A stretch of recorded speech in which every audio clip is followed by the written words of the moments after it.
Welcome back to DNA Worm Castings. It's been a while since we've had a video.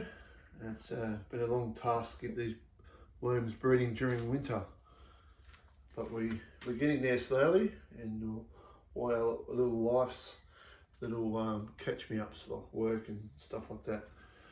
But today I'm just going to have a short thing about where I'm up to. So what we do here, we have numerous trays here of the baby worms that have been hatched, and what I'm going to do today is put them into the bigger tote here.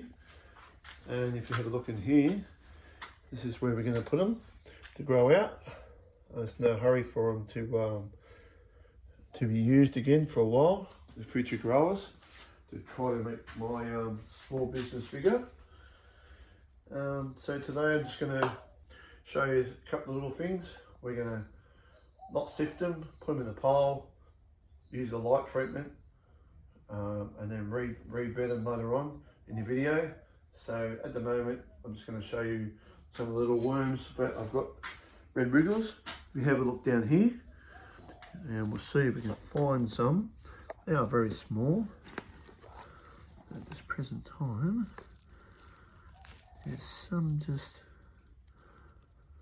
some there, one there, there's a couple there. They're not long hatched, they're not real old. Being cold, they don't really want to come out, a bit like me in the mornings. So what we're going to do with these ones, we're going to put them in the grow out bin. So I'll just do that now. Watch me do that. What we're going to do is tip them out like that. Each one of them. You can see a couple. There's a leaf. You can see a couple of bigger ones. I don't know if you see that one or not. A little red wriggler, some tigers, and I just keep doing this until pretty much they're all in there. Give them a new home.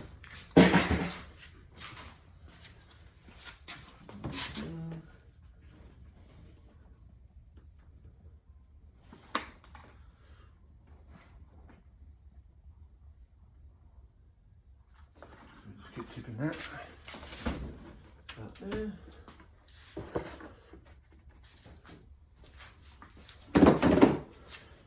And if you have any questions, any queries, any ideas, there's a few more in this one. If you come around here, you'll see. You see on the bottom there? See them there? All on the bottom. Yeah. They'll probably disappear into it. It's only very, very tiny, like little pins. Probably make it worse now. But those have to be a month old or so. But as I was saying, if you have any ideas for future videos, experiments, etc., don't be shy to leave in a comment. Tell me what you think. Where I can improve, where I can get better.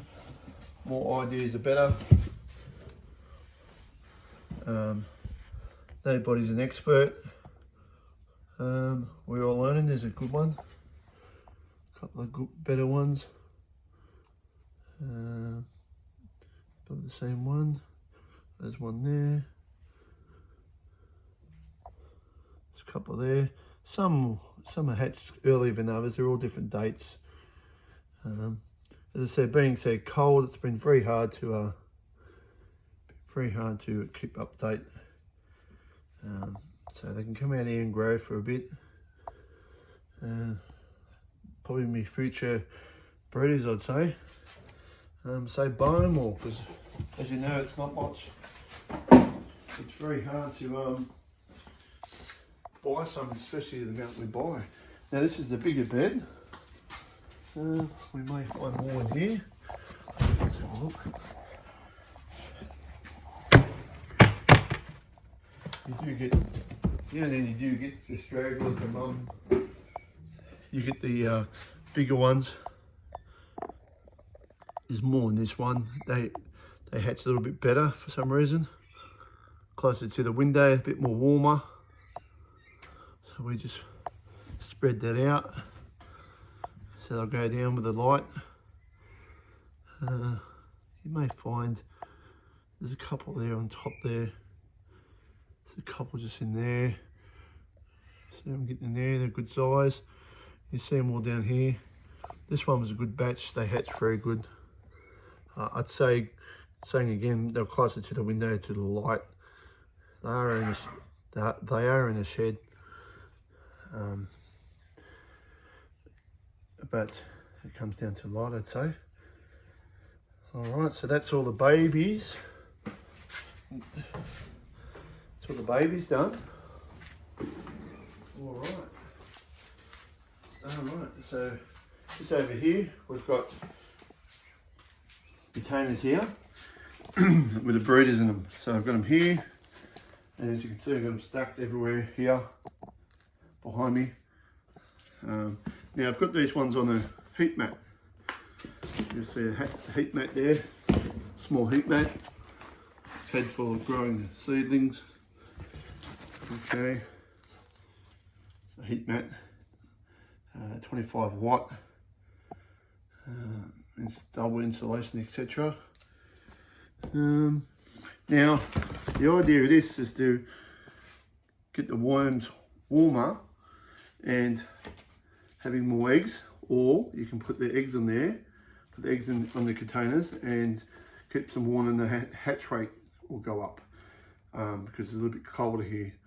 Now, Mimi's Worm Farm in America that I watch all the time, multiple times. The nice ladies give me some ideas, and one of them was to invest in a heat mat and try it that way. And since I've done that,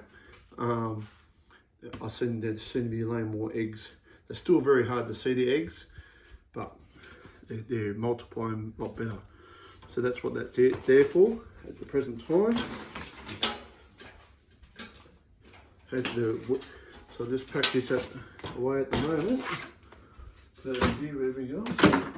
What I'm going to do now, because these castings are a lot, I can't sift them because they're a lot wetter.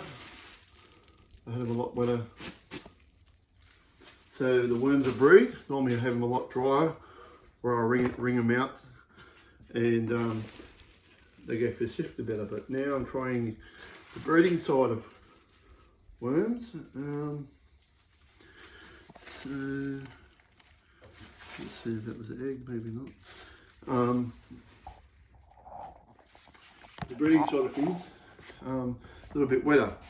So it's either you want it wet enough to breed them, or too dry. And also, if you use a heat mat, just a reminder, if you use a heat mat, you have to keep the eye on the moisture level, because it will dry out quicker, which I got told also. So what I'll do, I'll just tip this out here at the moment. And while I'm doing this, as I said, can't put them through the sifter. So I've got a lot of room to work with. I'm only in a small shed.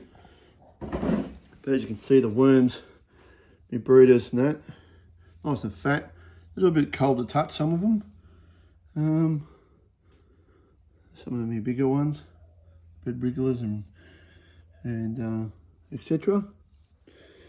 Okay, so what I'm going to do, I just have to leave them here for a while, and they won't like the light, so they'll escape from the light. As anyone around worms probably know, I'm probably telling them something they already know, but the people out there who don't know, they don't like the light.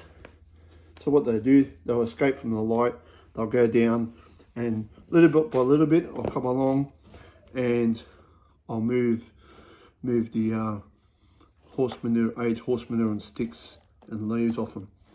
And then what I'll do then, I'll get all what was left I put off them, which will have the eggs, etc., and I'll put them into the big tote. Then I'll be left with a pile of worms, which I've got 12 or 13 plus of these to do, so I'm gonna have a fair bit of worms. And what I'm gonna try to do now, I've seen off the garden lady in America also. I've got an idea of her.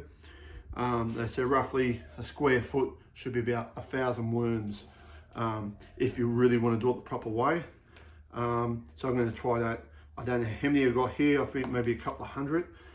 So I don't think it's enough to keep breeding as much. But we all learn. But they're nice and fat. If you have a look here, I'll pull it back. They're already going down a little bit. And you can see,